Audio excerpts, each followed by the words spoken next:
and welcome to the DudeMan Show. Yes, that's still the title. It's because it's an awesome title. It rolls off the tongue, but at the same time, it sounds very blunt. But you know what?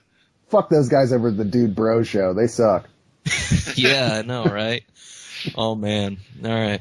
So, yeah, guess what? We got another guest star. And guess what? People actually watch his content. His name is Christopher Lawrence Cox, a.k.a. Cyrus from Spill, a.k.a. Chris from The Real Deal. That's right. I actually watched those old reviews because I had time on my hands. Yeah. And let's not forget, currently, Chris, co-owner of OneOfUs.net. Yeah. You should totally watch their stuff and help them make money. Indeed. Yes, you should. It is like, this is a message from God. Do it. Yeah.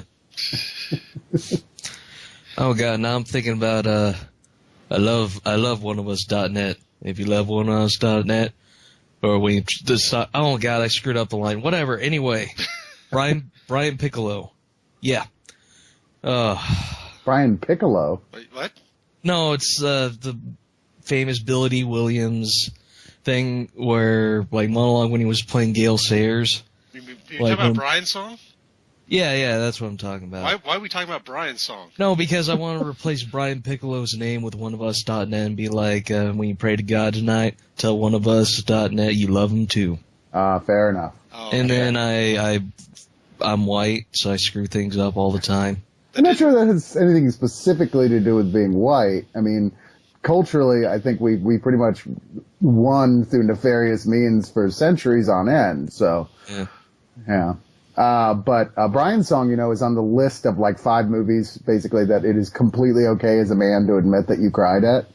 Oh yeah, I cried like a bitch. I was like, holy crap, someone died. Was it bad that I was laughing then? I was like, James Caan, you suck. Yeah, okay. He's from Nebraska. They have no soul. No, he's not. James Caan's not from Nebraska. I'm talking about you, bro. Oh, I'm from Nebraska, yeah. Yeah, you have no soul. You live in a black and white universe where Bruce Dern's senile. Dude, if it was that cold outside, I think I would laugh at other people's suffering too. Yeah, but we're not here to talk about suffering. Well, maybe for like exclusive Star Wars fans. I mean, to be fair, I mean, only 2 people watch this show, so it's not like we have a huge audience, so we could say whatever crazy thing we want. Like, for example, I'd be like, those Jews. Say what you will just about think Hitler. He made great mashed potatoes. Yeah. I don't know. Something. I don't know. It's like, But anyway, we're talking about Star Trek. That's right. The thing that's not Star Wars, but is the other Star Trek. Oh, crap. There's a topic? Oh, shit. Yeah, there is a topic, That thing we talk about when we want stuff to talk about. I don't know. I'm a terrible host. That's all right. You're doing fine. You're doing Okay, so yeah, we're going to talk about Star Trek. It's legendary. It's about the plot synopsis of each series is that there's a cop named Star Trek. His partner's Danny Glover. And they go around the universe, stopping Gary Busey from almost killing Mel Gibson. I would totally watch that show. Yeah. I'd like to say this, though. If you're listening to this and you don't know what Star Trek is, just stop listening. Or stop listening and go watch Star Trek, for God's sakes. How did you miss out on this cultural conversation? Yeah, it's Star Trek. So, this is how it's going to go down. This is how we're going to structure this. That's right, we have structure. The structure is going to be, we already described Star Trek more in depthly other than a cop drama. What it means to the people who like it, like me and Chris, and I think Mark a little bit. A little bit. I actually have a story about my history of Star Trek, but... Yeah. And then we're going to talk about our favorite series, least favorite out of the series, our favorite episodes from all of them, least favorite, and if we have time, talk about our favorite captains. Or favorite captain. Fair enough. Yeah. All right. With that said, yeah, Star Trek. It's not a cop. Should I just start reading the Wikipedia page or something? I don't know. No. I'll do this. Star Trek is a series where Starfleet, in the distant future, there's the human organization Starfleet. It concentrates on exploration. It's a part of this utopian society where there's no money, and like everyone does everything for each other. Something that will never happen. Just on Earth, to be clear. Yeah, just on Earth. The rest of the galaxy still uses money. Yeah. Like the Ferengi. No. Yep. Get all that Latinum that you can. Deep space exploration. Usually it's a human captain.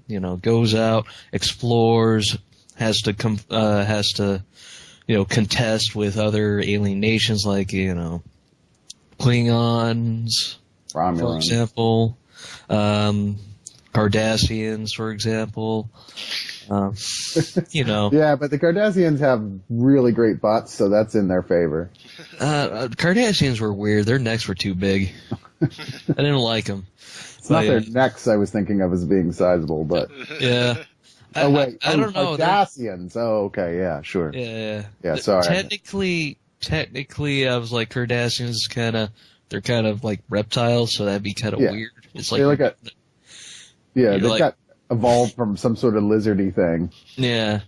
And it's just like, we evolved from apes. Klingons are like, we evolved from crazy people. Well, I think Klingons are probably like, Klingons have always been here. The Empire is everything. And, yeah. And then we cannot forget Romulans. They have to contest with Romulans. And other things, other shenanigans happen. Wars, conflicts, racism. Copulation. Yeah. Can't forget that, especially with the first show being led by Captain Kirk. Yeah. Kirk having sex with everything that moves. I'm surprised nobody's done a spin-off or an audio drama or something about just the illegitimate bastard children of Captain Kirk spread across the galaxy getting together. I was going to say a miniseries where Bones has to cure all the STDs he gets. Right? Well, I'm sure that they've got some sort of inoculation from the get-go. Yeah, but it's like, Kirk, how the hell did you get shark AIDS? Fuck the shark. What do you want? Why'd you fuck a shark? There's a perfectly good green girl on board. Yeah. I'm Kirk. It was a threesome. Yeah. Things got crazy. Man, sharks gotta keep swimming, man. You know what I mean? I'm Kirk. I'd fuck every single hole in the ship if I wanted, but I don't because that's weird. And also I have to defeat Klingons. He's not needy about it. He won't, go begging for it. He waits for them to come to him. Yeah. He just sits back and be's Kirk, and they're like, oh, I can't resist. Yeah, thank God there wasn't like a ship's counselor on the board, because basically what would happen is like, okay, Kirk, you are a sex addict. For the love of God, man. You gotta calm your libido. If you have sex too... In his defense, he solved a lot of problems by, swaying some important female central to a conflict by having sex with her. Try that in real life and see how it works. Yeah, probably not as good. Yeah, but anyway, who among us is a young William Shatner? So, just saying. I don't know. Everyone wants to be young. I don't want to be old William Shatner. I'm already kind of old William Shatner already, but that's besides the point. In what way are you old William Shatner? I'm fat. Okay. Well, he may be fat, but he's also like 80, and he looks like he's 55. So. Yeah, that's true. I mean, to be fair, he looks like a really old baby, but that's besides the point. Honestly, at this point, he's still alive, and that's getting to be lesser and lesser of a case of the original cast. So. Yeah, that's. Hardly anybody left, man. It's like Kirk, Sulu, Chekhov, and Uhura, which I always say wrong, so I just Uhura. say Nichelle Nichols. Well, it's more politically correct than saying the black one on the crew. You have to say the African American one on the crew. So. Yes. Yeah. Yeah, but I mean, that's not what they said during the making of the show. They probably said worse, but that's besides the point. Well, the show was originally sold famously as a Wagon Train to the Stars. In fact, it was actually almost even called Wagon Train to the Stars in an early genesis before Roddenberry put his foot down. And it ended up in no way being like Wagon Train to the Stars, ultimately. But no one died from dysentery. But for example. Kind of an ingenious setup. I mean, it certainly, Roddenberry was very informed by his experience with working on Westerns before, as like pretty much everybody on the cast at that point had worked on Western television shows. I mean, you can look back and see all the primaries on various and sundry Westerns, especially DeForest Kelley. But the structure of the Spock, Bones, Kirk triad I find especially fascinating, and that basically what they are in terms of writing is one person and the three divisions of the mind, the id, the ego, and the superego, with Kirk being the ego, of course, but that's the central decision maker. Bones being the id, the one who just right out of the emotions, just says what he thinks without even thinking about it. And Spock as the superego, the coldly logical, rational one. Kirk in the middle, the one who has to balance these two sides to the personality that are in any given person. And it's funny how, to me, going back and watching the shows with thinking about how it's written from such a psychological perspective like that, how much more fascinating it is to me now as an adult than it even was as a kid, just watching this campy, fun adventure thing. I never thought of it that way. Huh. Yeah, I see that. Also, you know what would be a delicious sandwich? You get a Spock, a Bones, has the buns, and then put the Kirk in the middle. Jesus. You sound like the green-skinned alien slave girl. Yeah. Hey, there's such a thing as reincarnation, and who knows, maybe, even though that wouldn't make any sense because the show takes place in the future. Right. Well, whatever, anyway. I want to be reincarnated as Captain Kirk's penis. Oh, man. Oh, God, you're going to get crushed by rocks. People always throwing rocks at the penis, but Kirk don't mind. He's Kirk. Yeah, it's just like, my dick could take anything. Come on, crazy lizard man, try to punch it. Oh. But that's besides the point. The point is, Star Trek, yes, Star Trek, I watched as a kid. I remember Spike TV came on, and back when they didn't have any misogynistic shows, they would show Star Trek for some reason, which is kind of counterintuitive to their programming. Or what's their programming now. But I used to watch TNG all the time on there.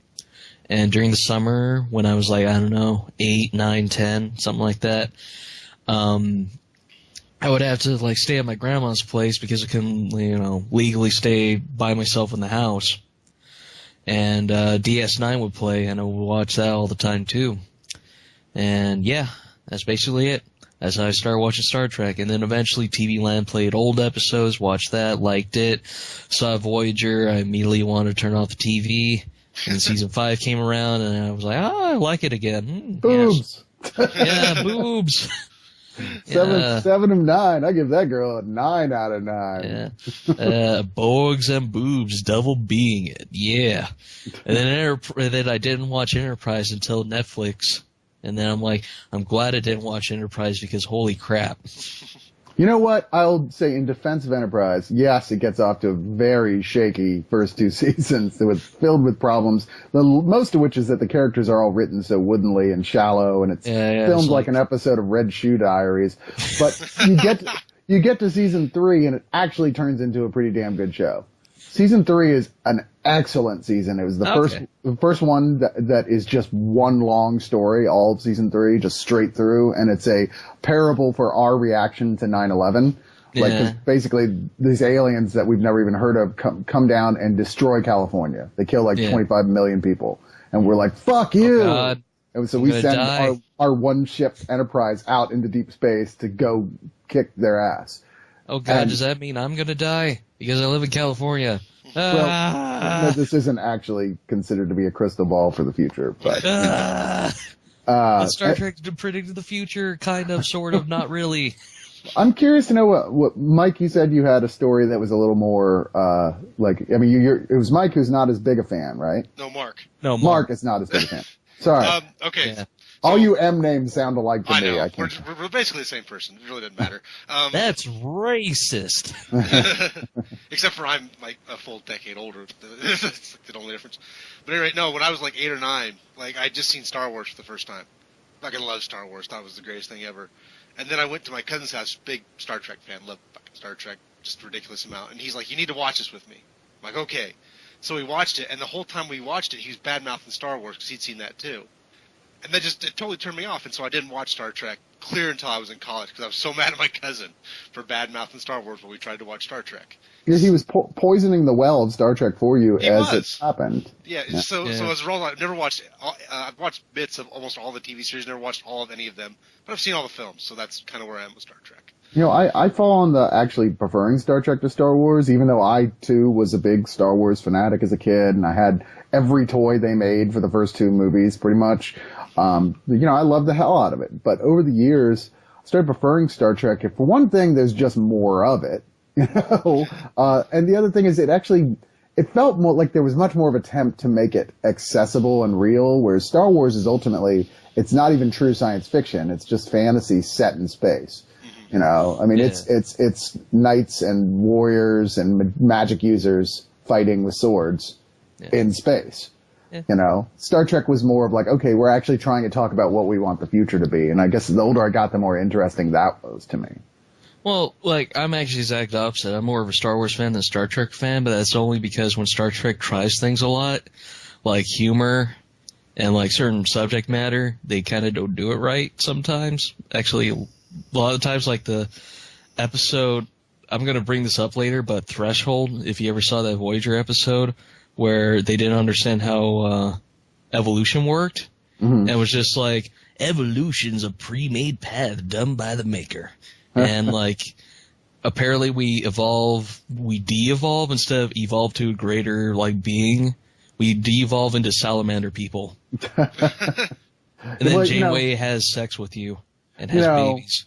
Like, you're talking about comparing a show with how many hundreds and hundreds of hours of television to like cast a skeptical eye at when occasionally it didn't work, as opposed to 6 movies. So no, it's not really a fair comparison. Not occasionally. No. Star Trek did humor great a lot. You know, I mean, a lot of the time. But yeah, sometimes it would do, I mean, bad episodes. There's no such thing as a TV show that had like a 20 episode a year season and this many seasons that don't have some total clunkers. Well, you know? Keep in mind, like, this is not like me seeing Star Wars up there. I mean, I saw a prequel, so I'm just like, oh God. Yeah. Okay. On the Star Trek side, there's like the season 3 of episode of the original series, season 1 and 2 of TNG.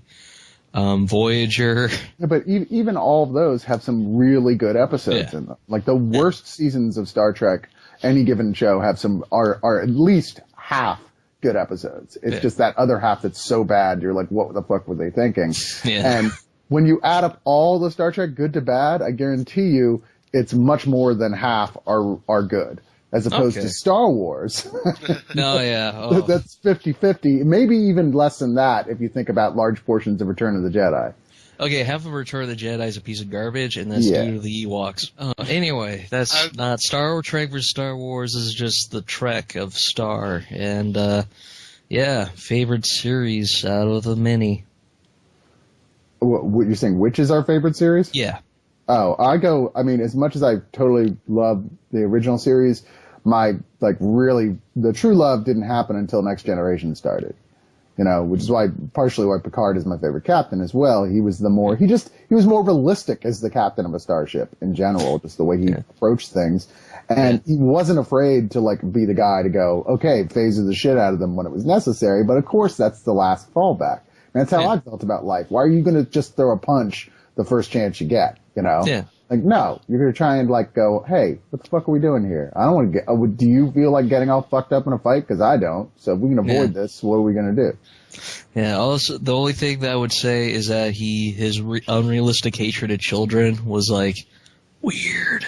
Well, he didn't, I think over the years they kind of explained that, the sense that, he was sensitive about it because he had come to terms with the fact that he was never going to have a family of his own because he was married to Starfleet, basically. Mm-hmm. And, there's the thing in First Contact where the people he thought of as his children, his brother's children, and, that whole side of the family died. Yeah. It totally devastated him. But I think that there's the fear of children represents kind of a loss of control to him to some level.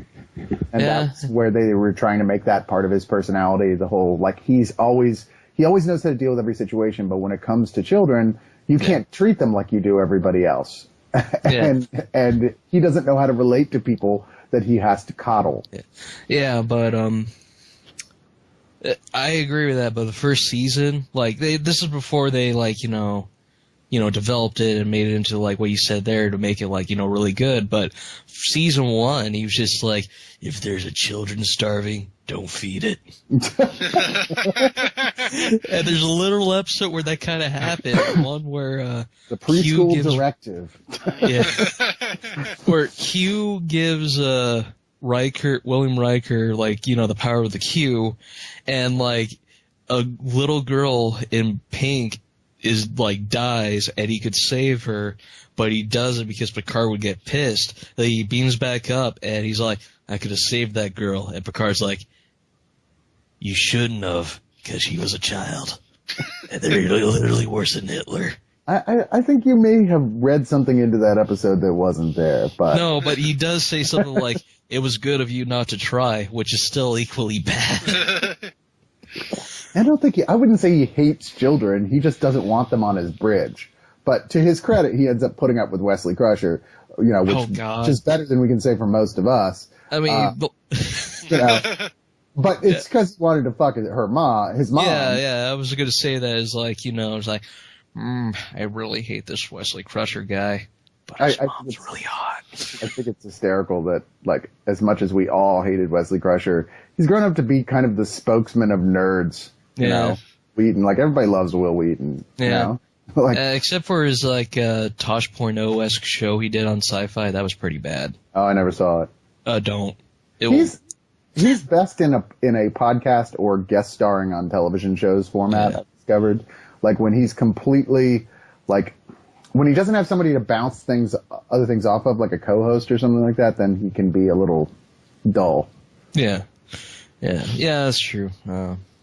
But anyway, time for my favorite. Now, I watched both TNG and DS9, so this was really difficult because I liked them both a lot.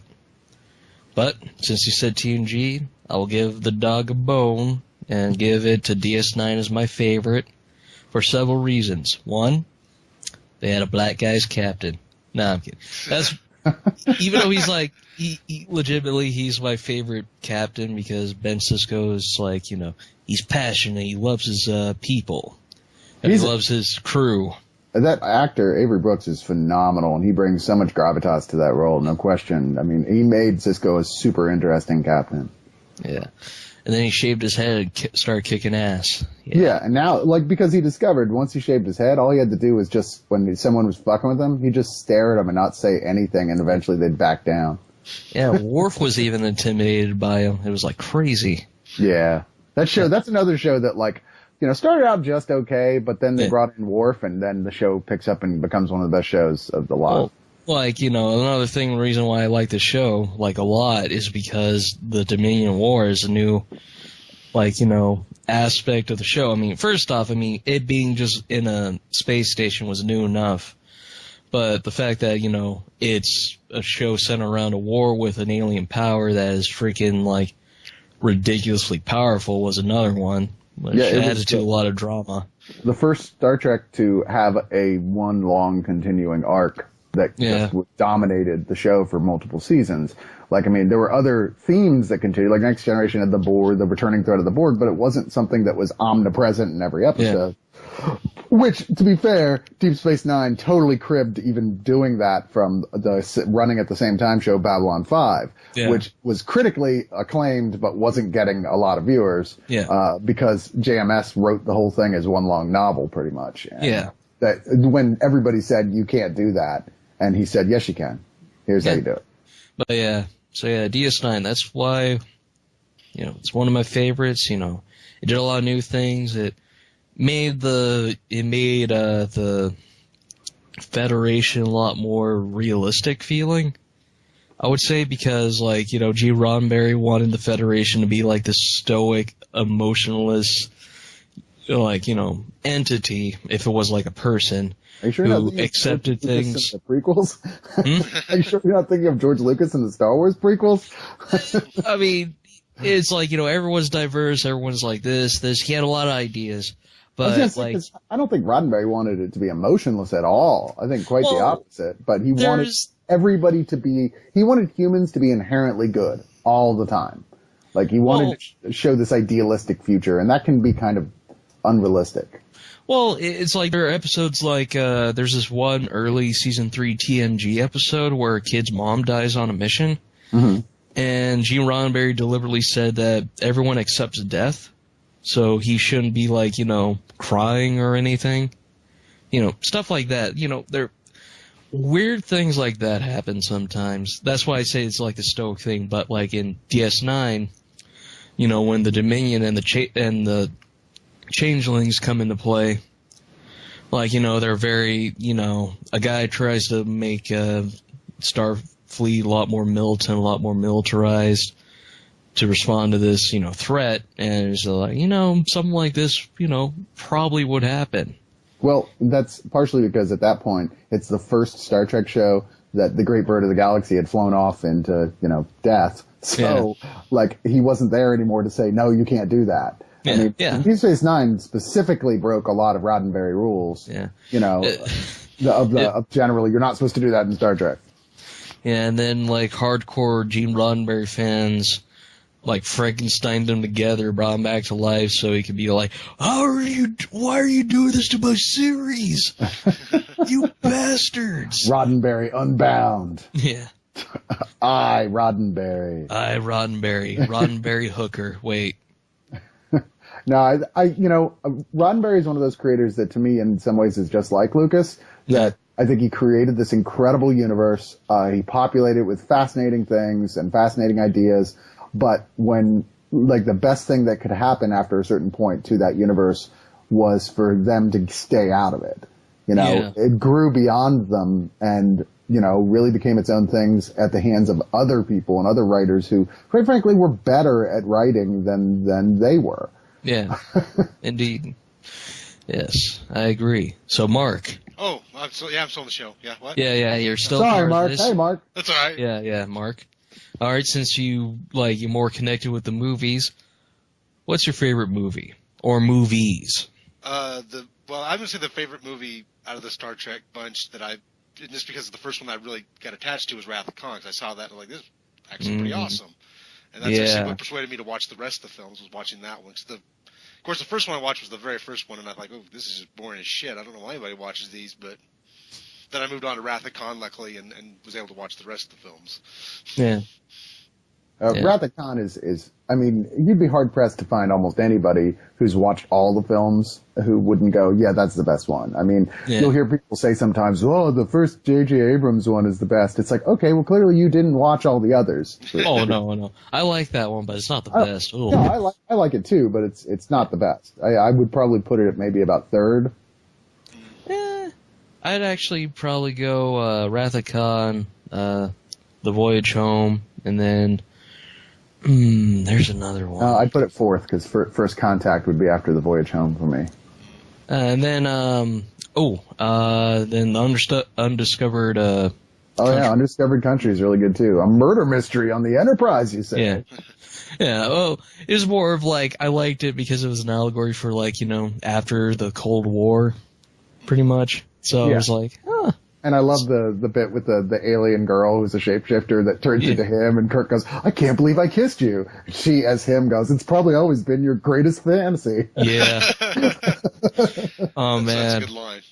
Yeah, there's a deleted scene in an old Star Trek episode where Kirk's like, you know what? Why can't I get bones to make a clone of myself? I would have sex with that every day of my life, and I'd be satisfied. I would like to see that deleted scene. Yeah. Okay, can I ask you guys, as bigger Star Trek fans than me, what'd you think of Into Darkness? I think Into Darkness was a big miscalculation in many ways. First off, the Abrams films, as enjoyable as the first one is, and enjoyable as parts of Into Darkness are, they're trying to make popcorn films that are for people that aren't even Star Trek fans. Yeah. And that's fine. I get you want to bring new people into Trek, whatever, and create something that's not so specific and sometimes a little anemic, as the Star Trek movies have traditionally been. But none of them really feel like Star Trek films to me. And the first one tries as hard as it can to stick to kind of the rules already established in the Trek universe, even though it's a parallel universe.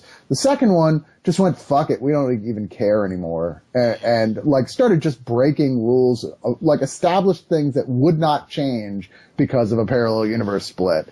And it's, as a Trek fan, I was like, look, I'm not even that big of a nerd about it, but this stuff is just nobody gave a shit, clearly, because you didn't have to do much research to tell certain things that were off. And sure enough, at StarTrek.com, when they polled what from best to worst films, Into Darkness came in dead last. I mean, the people voted in Galaxy Quest higher. It actually came out as like number 6 or 7. I have an issue with that because do they not remember 5? No, 5 is pleasant compared to Into Darkness in many ways, because 5's a bad movie, but it's a fun bad movie. It is not a fun bad movie. I disagree horribly. That movie's like... I laugh my ass off every time I watch 5. It's just like William Shatner's like, okay, I'm going to show how great Kirk is. I'm going to show how all of you, yes, that's right, the rest of the crew, are a bunch of shitters, especially you, Chekhov, you fucking Ruski. I totally fucked Chekhov, that's true. But, yeah, it's hammy. It's the Shatner-directed one, and it's hammy as fuck, and it's almost exactly what you'd expect. It's not a good movie on any level, but some of the funniest moments in Star Trek, to me, are in that movie. Like, Kirk going, why would God need a starship? That cracks me up every single time. And like, oh yeah, by the way, did we mention Spock has a brother? No, we totally forgot. This never come up ever. Oh God, that movie. I don't know. I think Insurrection's worse than Into Darkness too. Insurrection is definitely to me the very worst one, no question, because it's just boring as shit. Yeah.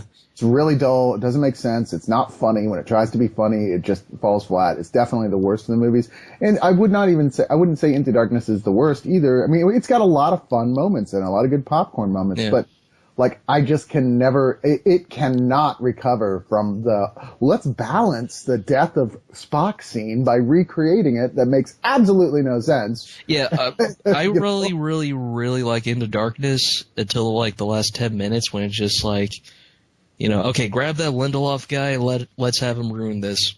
Yeah. It completely falls apart at the end and leaves just such a nasty taste in your mouth. Yeah.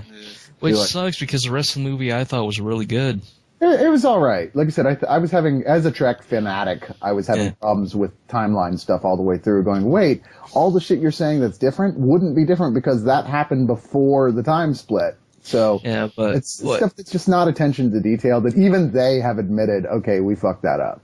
I will say this though, I find this a little funny. The people that didn't like the first one really like the second one, and I think I know why, because it has a little nugget of what the old series had, and they're like, it's the same stuff I liked when I was as a kid, even though it doesn't make sense. They insert that, and I like it. Nostalgia, yes.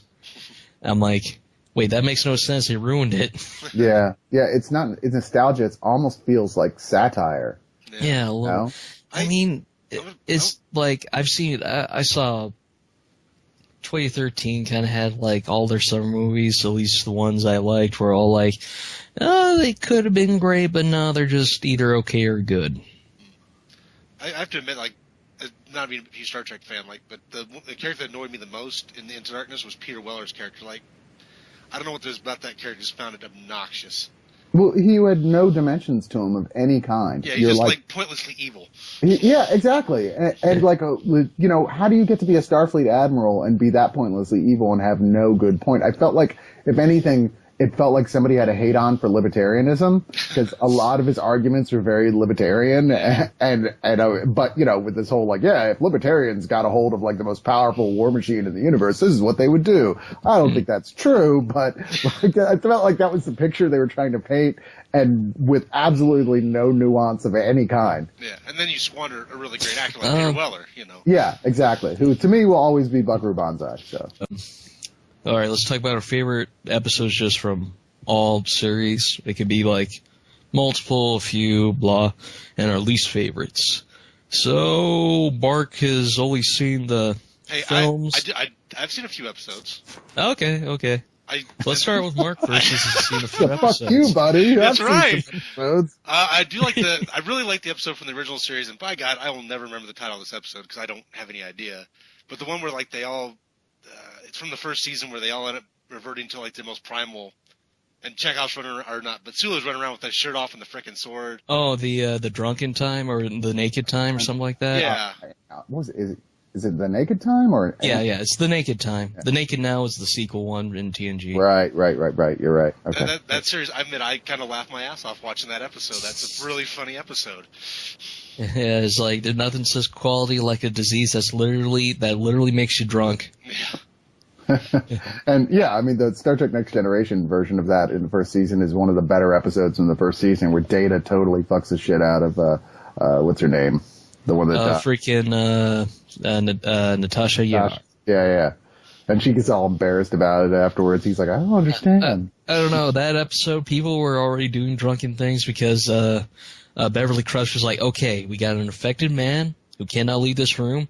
So what I'm going to do is I'm not going to bound him, have guards watch over him or anything. I'm just going to leave this room and he'll stay right there. And he walks away. I'm like, ah! And then Wesley Crusher gets drunk and almost kills the ship and then saves it.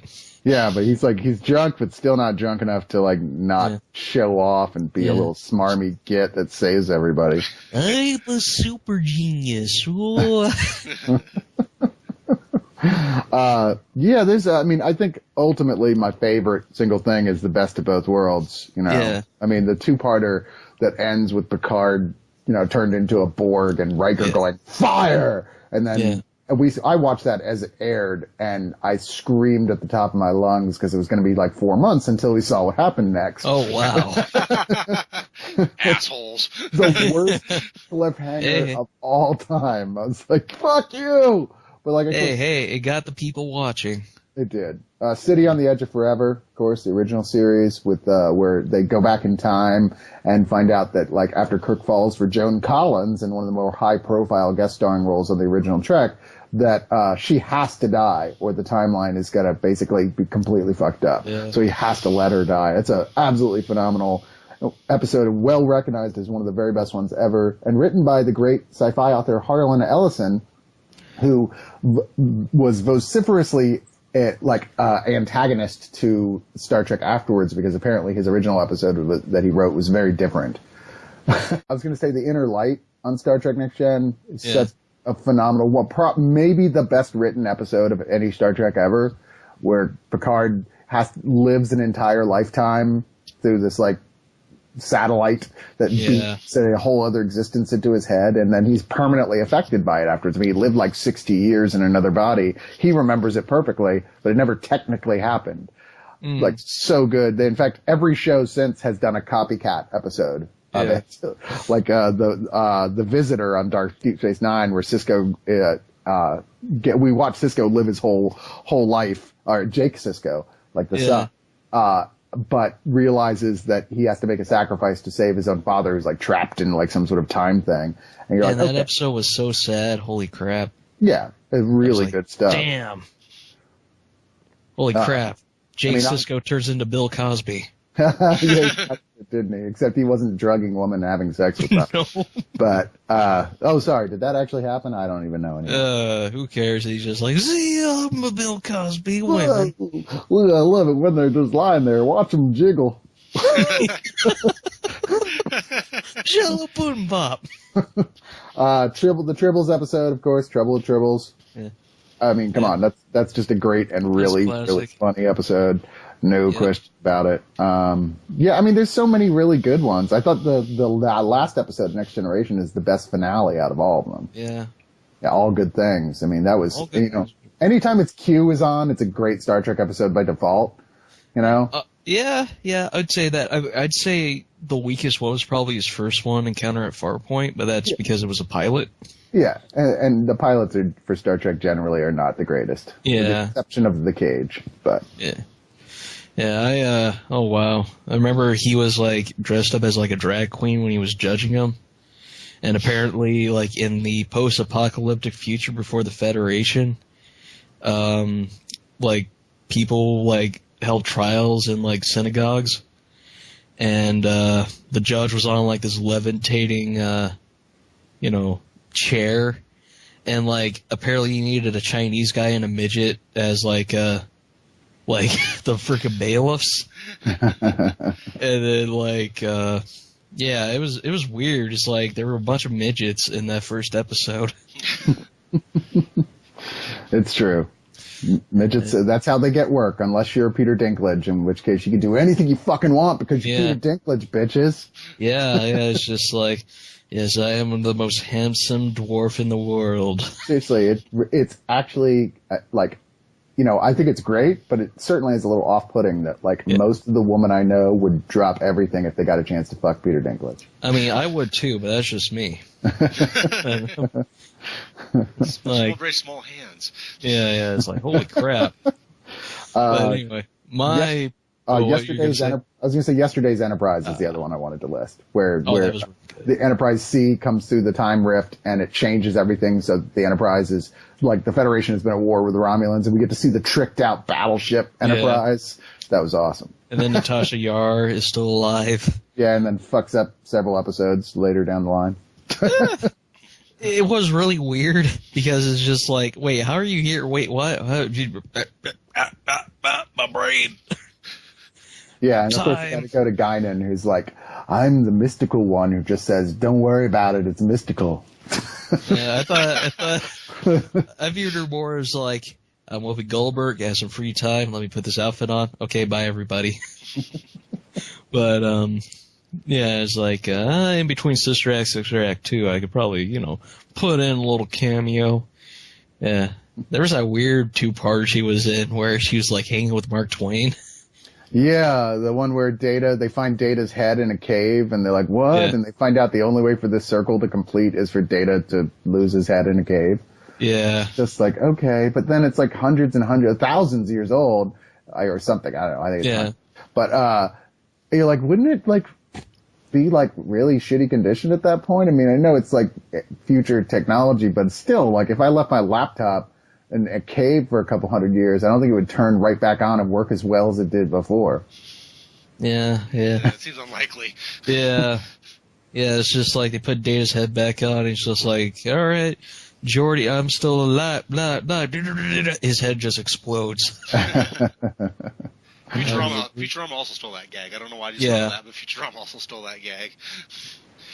Yeah, but anyway, my favorites. Let's see. There's for the original, I'm actually going to label off like my favorite episodes of each series, even though I will forget the name of a few of them. All right, let's see. For the original, it's either Mirror Mirror or the Doomsday Machine. Mirror because it's like, it's basically one of the most classic, parallel universe episodes ever. Spock with a goatee, come on. Yep. Yeah, Spock with a goatee, evil. Well, everyone's more backstabby. It's like a crazy, and also you can't forget, like, William Shatner's acting when, like, his parallel universe self freaking, gets teleported. He's like, I order you to let me go. It's like how Shatner would act if there wasn't a director telling him not to do that all the time. Yep. And like I remember watching the Mystery Science Theater episode where they parodied that, and I thought Tom Servo was just like, like exaggerating and making it up, but then when I actually saw the episode again, I was like, nope. It was literally lie for lied. And like it acted the same way. And like, I was like, yes, that was really good. Doomsday Machine's just kind of a terrifying episode. Because holy crap, I was like, for a show that had like no budget, it managed to make like a prop that looked scary. If none of you ever seen that episode, Mark, have you seen it? I think I did. I think I actually did see that one. I haven't seen Mirror Mirror, but I think I've seen that one. Have you seen it, Chris? Oh, I've seen them all, dude. Yeah, okay. Oh yeah, the Doomsday. I mean, am I crazy thinking the Doomsday Machine is kind of creepy? Yeah, no, in a way it was creepy. The actual thing that looks like I don't even know, it looks almost organic. Yeah. You know? Like, it kind of looks like a war with an eye that's like Sauron's eye in the middle. Like a leech or something. Yeah. Oh, I remember that one now that you actually describe it. No, I do remember that. I've seen that episode. Yeah, and then like... That's the one Matt Decker. Yeah. Good old Matt Decker. Yep. Sacrificed his life and kind of helped. At one point, the rumor was that Star Trek 2, the new 2, was going to be all sort of a continuation of the like their version of the Doomsday Machine, but that's not how it turned out, obviously. All right, Chain of Command is my favorite episode of TNG because it did a trope that I got annoyed by. They did it right, where they did one where the Captain Picard was replaced by the CEO from RoboCop. I forgot his name. God damn it, Ronnie Cox. There we go. Right. Yeah. And then David Warner comes out to try and teach Picard about lighting fixtures. Yeah. It's like, how many lights do you see? It's like the most aggressive guy at Home Depot ever. Yeah. It's like, I won't sell you this light fixture unless if you say there are 5 lights, but there's only 4. Oh my God, stop! And then Home Depot exhibit was like, dude, he's torturing the man. It's like, he sells them, so I can't get rid of them. Interesting side note about this episode. It was actually influenced heavily by this completely obscure little film that's one of my favorite movies of all time called Closet Land with Alan Rickman and Madeline Stowe that almost no one has seen because they never even put it out on DVD. But it had come out like a year or so before this, and the writers have even said, that was a huge influence on us because we were a giant fan of that movie. Yeah. Anyway, the reason why I say they did a trope right is because they replaced Picard with Ronnie Cox, and Ronnie Cox was actually a competent captain. He was. So they didn't do the whole no, we can't, everything's going to fall apart without Picard. You're like, no, Ronnie Cox would be fine. Yeah. I mean, he's just different. That's the main thing. They just, most shows that do that is just they replace. They did this in. Okay, this is the most egregious, even though I like this episode of the show, this is the dumbest example, is that in the Clone Wars animated series, they replace Anakin with another Jedi who's clearly evil. Yeah. And he's he just okay, clones, just charge in there and die. But we can't charge in there and die. No! If you don't charge in there and die, I will charge you with insubordination, and they're like, not that, and then they die. You're like, wait, so you'd rather die than get brought up on charges? It's more complicated than that. I'm making it sound very dumb, but it's still dumb. But it's this guy's clearly evil. I mean, eventually the clones detain him. Right. But it's just the replacement, you're right that it is kind of an old and tired trope. I like best of this episode the part where Ronnie Cox, when he's captain, tells Axel Foley to hand in his phaser and his pips if he doesn't stop bothering that guy who lives in the Beverly Hills version of space. That was the best part of that movie. Yeah, and okay, that was my pick. You said all my TNG picks, so I had to just pick one. DS9, this is my bad. I don't remember the titles of half these DS9 episodes because they're really freaking long. But that's besides the point. The point is, my favorite hands down from that season was probably, Homefront, and I forgot the other one that was called. It was the one where they started militarizing Starfleet. Okay. And Cisco's hell no, we're not doing this. I have a bald head. I'm going to kick every white man's ass in here. Yes, that's what he said in the show. I am accurate. Actual quote. Yeah. And then there's the one where he does the same exact thing, except with tribbles in that tribute episode they did where... Yeah. Which was really good. Holy crap. Yeah, that was an episode that should have been a mess, and it was actually a really good episode. Yeah. It's they took... was it Troubles and Tribulations, I believe? Something like that. Yeah, that's what it was. And then I like also because they very vaguely explain why Klingons now have, crap on their forehead. Which, by the way, they did explain on the 4th season of Enterprise. Yeah. Oh, yeah. I still haven't gotten to the 4th season yet.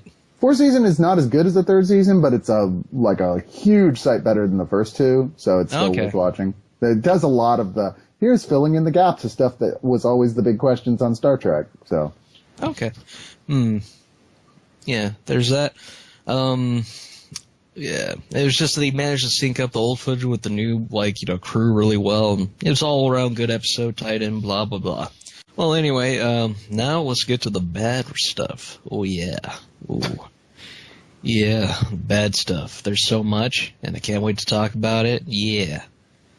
That's my shtick. I'm the bad guy, Mark's the good guy. And, yeah. Darkness needs light to survive. Yeah. Darkness, impersonate me, all that I see, absolute Star Trek. Anyway, yeah, I'll start out first this time because I got a lot of stuff to talk about.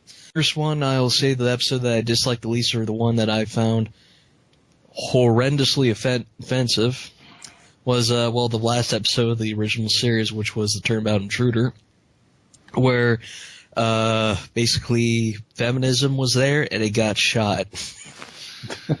Pretty much. I'm like, holy crap, that is messed up. It's like if a woman was captain, she would act like a crazy bitch. That's like literally the theme of the episode. Yeah, they weren't. The original Trek wasn't the most feminist of television shows. No, it wasn't. And then Spock's brain, of course. Yeah, Spock's brain was pretty bad. It's just like, how is he able to live without his brain, Jim? And then it's just, yeah. TNG had a lot of bad episodes in the beginning. Don't forget the boring first movie. Yeah, that's true. But Generations... I like the first movie, but it's not a very good Star Trek episode. It's more like their tribute to Kubrick's 2001. Yeah. Yeah, there was that. TNG had the most racist episode I've seen, Code of Honor, where they go to a planet of black people and they're all aggressive and oh yeah, and savage, yeah, which is offensive. Black people, which is offensive because 3 episodes later they go to a planet full of white people and they're all peaceful. Well, I mean, you don't even have to compare it or contrast it to anything. It's just why did you choose the planet of black people to act like total barbarians? Yeah, That's I mean, a bad call.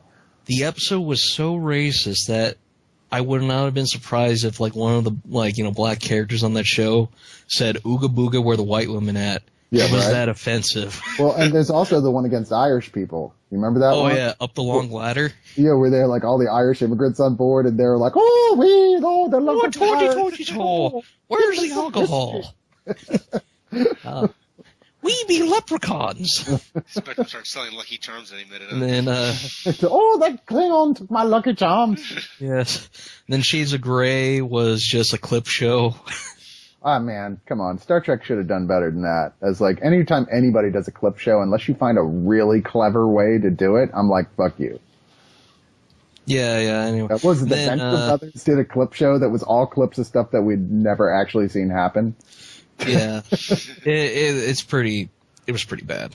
The most infamous one, there's not too many episodes from Deep Space Nine that I hate, but the one that comes out of mind, this is just offensive to women again.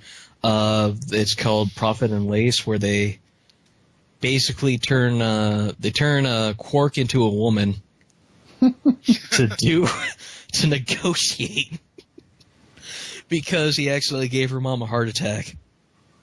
Literally, it's offensive. It's a cross-dressing episode. They're like, if you cross-dress, you're literally worse than Hitler. Type episode. Also, it doesn't help that they stereotype women again. Not nearly as bad as Turnabout, but still pretty bad. Is this Meridian you're thinking of?